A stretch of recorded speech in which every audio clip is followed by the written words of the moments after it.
Hi, I got something nice in the mail from Australia. What is it?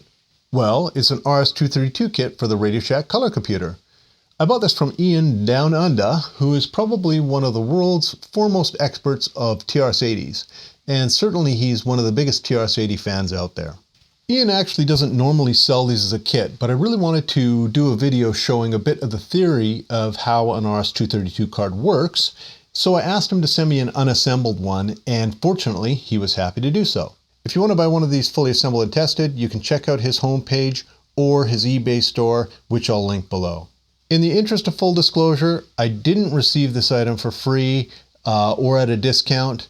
I really wanted it for my Coco 3, but I thought, you know, if I built it myself, it would make some good content for the channel that some people might be interested in. Having said that, if you want me to do a fake fluffy review on your product, let's talk. Every man has his price, and to be quite frank, these days mine's pretty cheap.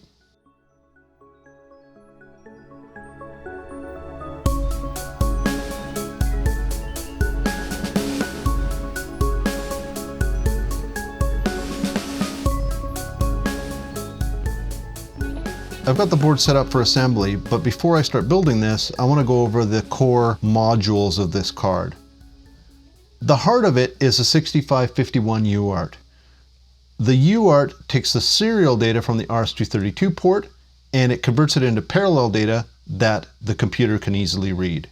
Almost everything else on this board exists solely for the purpose of connecting this 6551 up to both the computer and to the RS-232 port on the other side.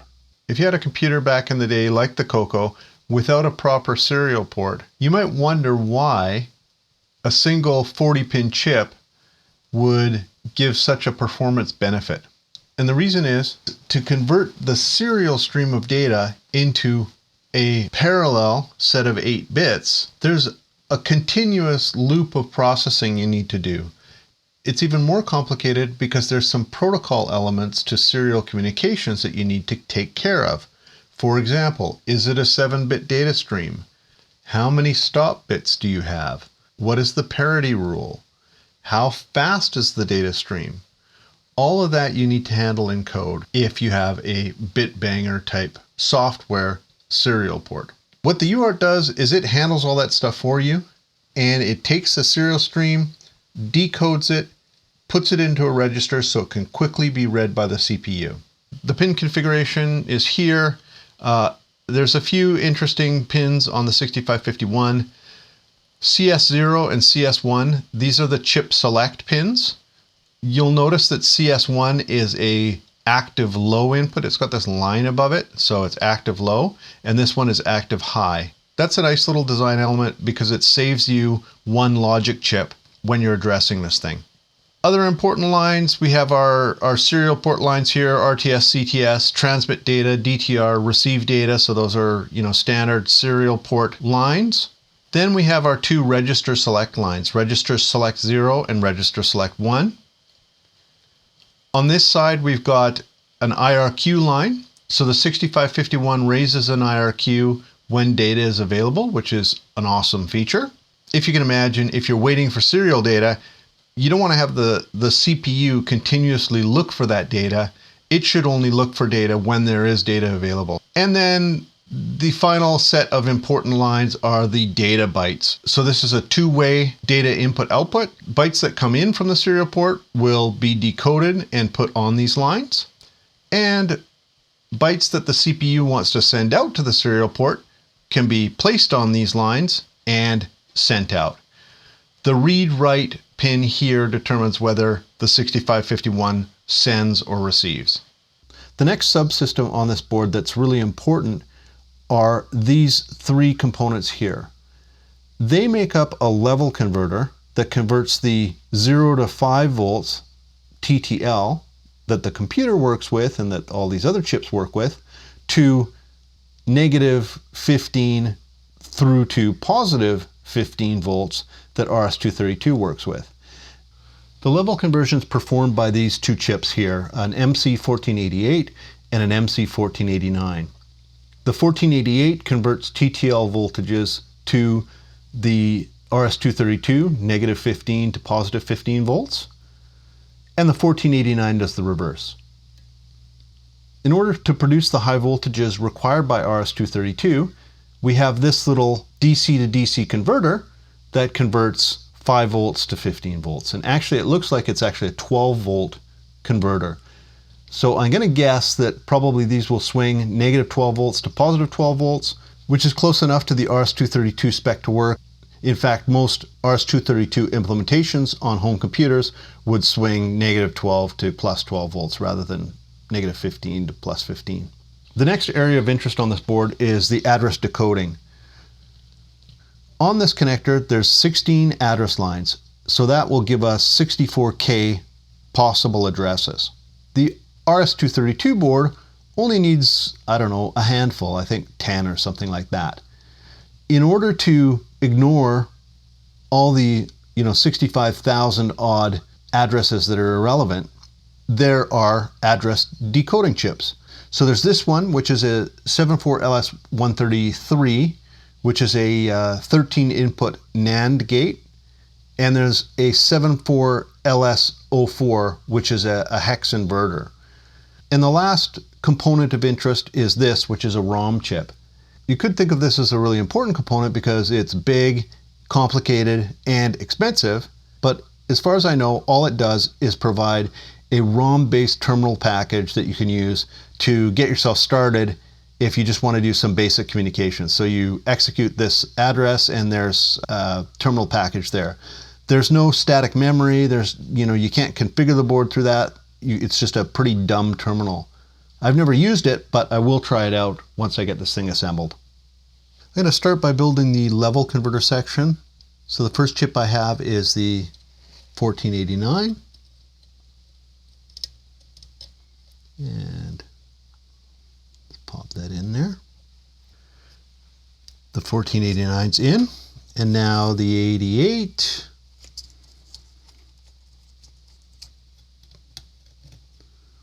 Okay.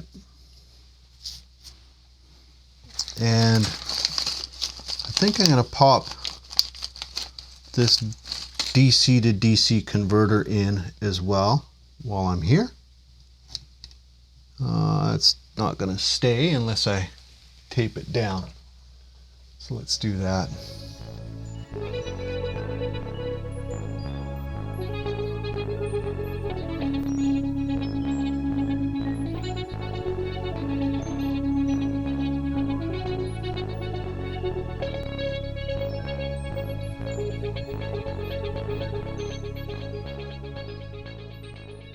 It looks like the circuit is based upon a design by Tom Gunnison, which was done in 1998.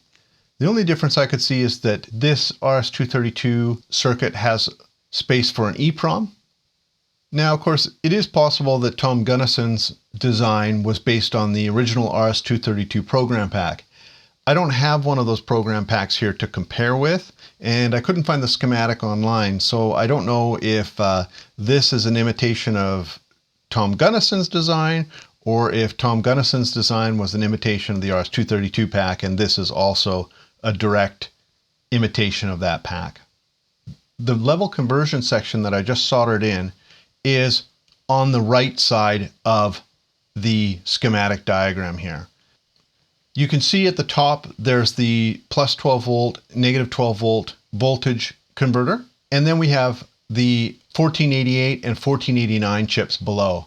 And those chips are just connected directly from the 6551 out to the serial port. So on one side we have RTS here at TTL logic levels, so 0 to 5 volts. And then on the RS-232 side we have the higher voltage output. And that continues for all of the lines. The next section I'm going to work on is the address selection. So I will solder in this LS04, which is a hex inverter.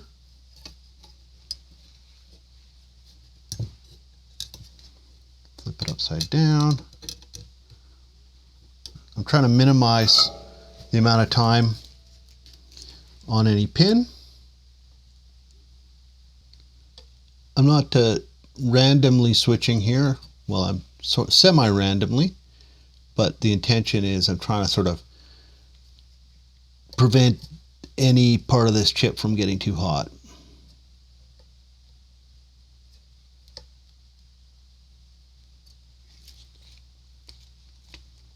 Okay, looks pretty good. Now I need to do the other half of the address decoding, and that is this RS-133. This is the only chip I've actually got a socket for in the lab, but because it's a generic LS logic chip, I'm not sure it's worth wasting a socket on. Okay, so it's in, held in by friction. Flip the board over again. Let's put it like that.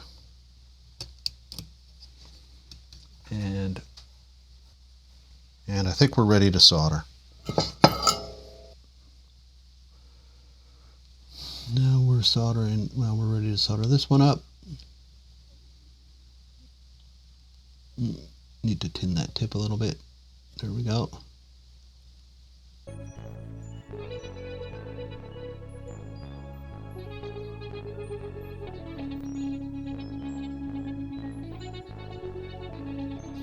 Okay, that one's in.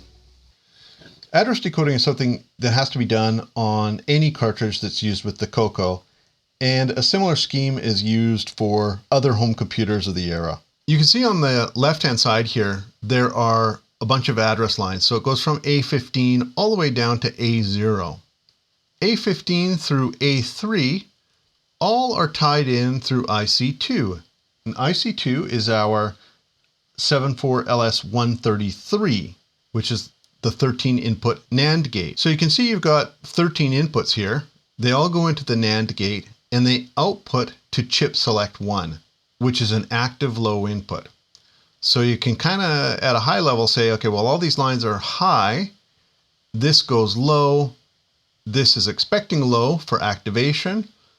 So these all need to be high, essentially. There's a little hiccup here in that there are two connections to the hex inverter. So line A7 and line A4 are inverted before they go into this. On this input, all of these need to be ones except for A7 and A4. Now, if we look below, there's a table of the different registers for the RS-232 pack. The cartridge becomes active when the CPU selects certain addresses. And in the case of the RS-232 pack, there are 4 addresses that are reserved. These are FF68, FF69, FF6A, and FF6B. So if the CPU selects any of these addresses, either to read or write, this chip becomes active and it will put data on the data lines, so right here. If we look at these addresses, you'll see that the high order 8 bits are all ones for all those 4 addresses because they're FF. FF is all ones. If we look at the physical wiring, the top 8 bits, all of these, when they're 1, they go through this 13 input NAND gate and they will be a portion of that input into CS1. Now there's still more lines going into the 13 input NAND gate. These are part of the lower 8 bits of the address. The 4 high order bits on that low byte are all 6. So FF68, FF69, 6A, and 6B, they're all 6. So 0110, this is going to be essentially hardwired. And you can see line A7, 6, 5, 4, and 3, they are. If this is high, it is inverted to a 0, and that maps up with the zeros here. These are high, they go straight through, so you can see the 1s here. A4 is inverted, so here it's inverted. And A3 goes straight through, again, 1s all the way. So chip select 1 becomes active when this pattern, which remains consistent all the way to bit 3, shows up on the address lines on the computer. Address line 2 is inverted, then it goes to chip select 0. Address line 2 needs to be 0 for all cases, for all of these addresses. This is why we invert it first before we go to chip select 0. So it's inverted and it goes in there. Also note that chip select 0 and chip select 1, one is low active and the other is normal high active. So that's again why we need to invert that value, because this is high active. Once you eliminate all this data here, the only two bits that are important are the last two. Depending on how these are set, you can control data input and output, status, the command register, or the control register. And these lines are wired directly to the register select lines on the 6551. If both register selects are 0, you access the read and write registers. The control register sets the generic serial parameters, so baud rate, word length. The command register allows you to set some additional parameters. I don't think it's great naming to have control register and command register. There's not a huge distinction in what they do. They're both basically controlling the behavior of the UART. The command register, it handles your parity. There's some options for echoing back to the terminal device, transmitter controls, interrupt behavior, and so on. So these are just additional parameters on top of the control register. The last chip I have to solder in is the 6551, which goes right here.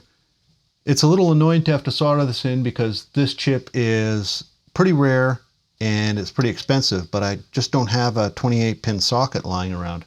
So what I'm going to do is I'm going to kind of tape this up against the pins as I'm soldering them, and hopefully that will pull away enough of the heat so it doesn't cause any problems. Now this is designed to clip onto an individual pin, but there's 28 pins here.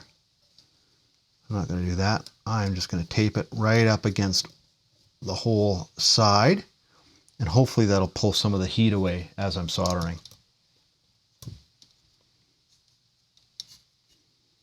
My advice for people at home, if you're ever soldering in a 28-pin chip like this, don't do it. Put it on a socket. But I am just going to rebel today.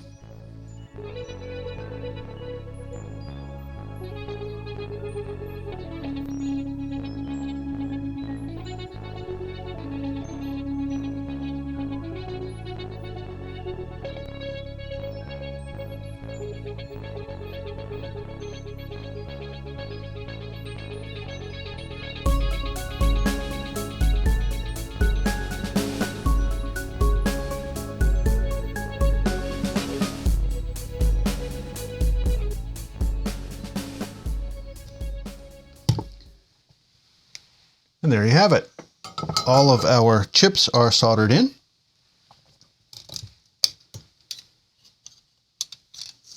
So I've got some smaller components to put on, but next I'm going to put the RS-232 port on. The RS-232 port just goes on this side, pops right in, flip it over and get to soldering.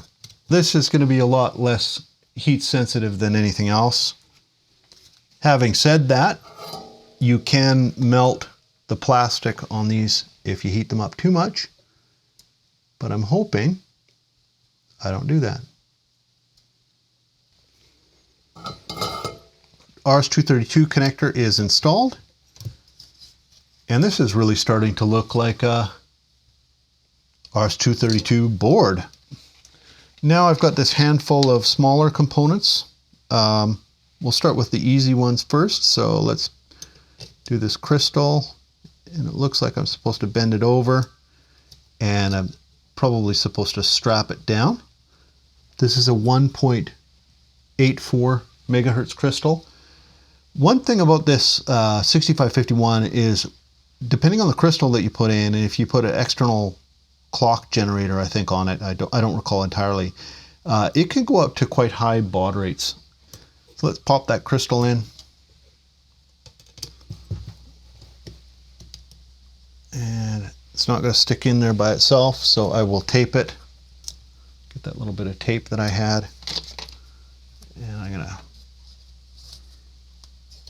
run that on that side just to hold it in place. You can see here it's supposed to be strapped down by a little piece of wire. So what I'm going to do is I'm just going to use the leads of this resistor here. I'm going to cut it short, and I'll use that as my tie down.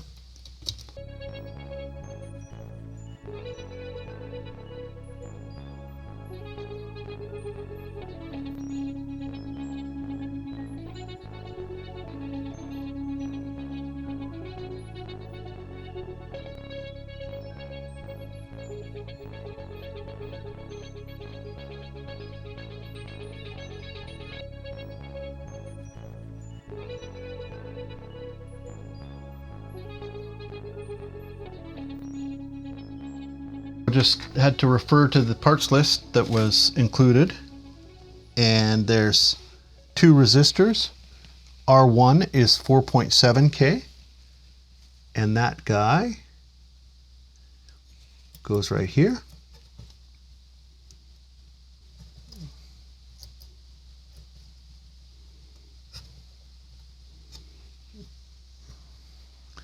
And R2 is 10K.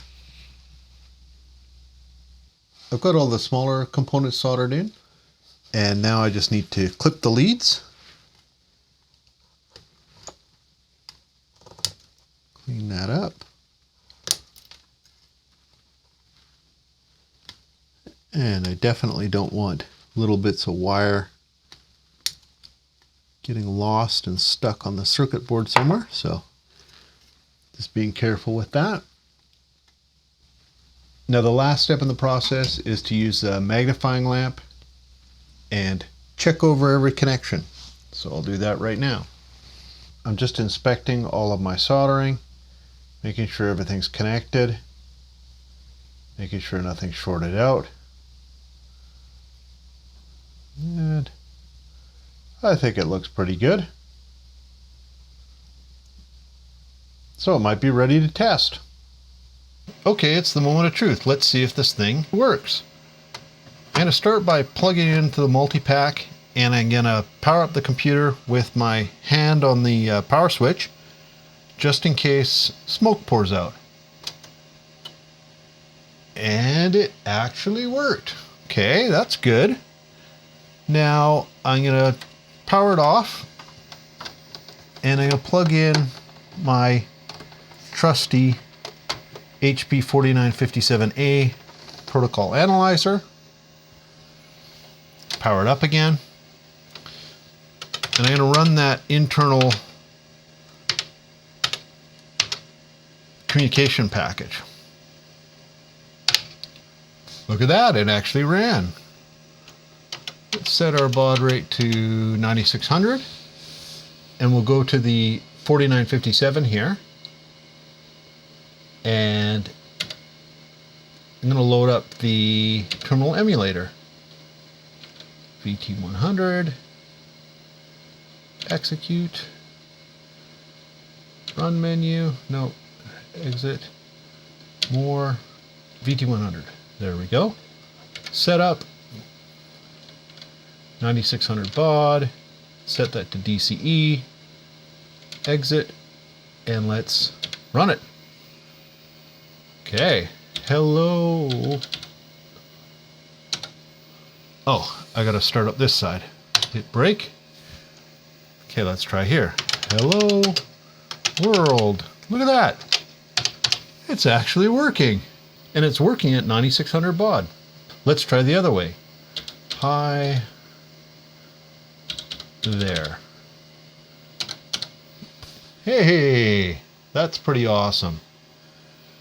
Okay, well, I'm gonna try one more test here. I'm gonna switch it to 19.2, and I will exit out of this, set it up, bring this to 19.2, right there, exit, execute, another test. Look at that, it's working at 19.2K baud. That's pretty darn fast for a Coco.